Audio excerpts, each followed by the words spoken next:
Allohning borligiga iymon keltirganmiz. Hammamiz jannatni yaxshi ko'ramiz.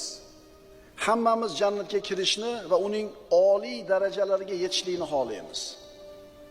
Hammamiz do'zaxni yomon ko'ramiz. Do'zaxga kirib qolishlikdan, do'zaxga ahil bo'lib qolishlikdan Allohdan panoh tilaymiz. Alhamdulillahi robbil alamin musulmonmiz. Robbimiz bizga amr qilgan, buyurgan buyruqlarni bajaramiz, lekin bajarayotganimizdan ko'ra mukammalroq bo'lishligini xohlaymiz. To'g'rimi?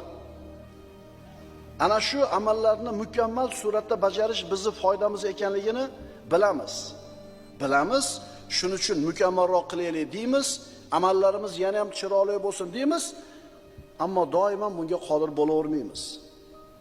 To'g'rimi? G'ayrat bilan, jiddiy jahd bilan, shijoat bilan bir ishni boshlaymiz, ammo bu g'ayrat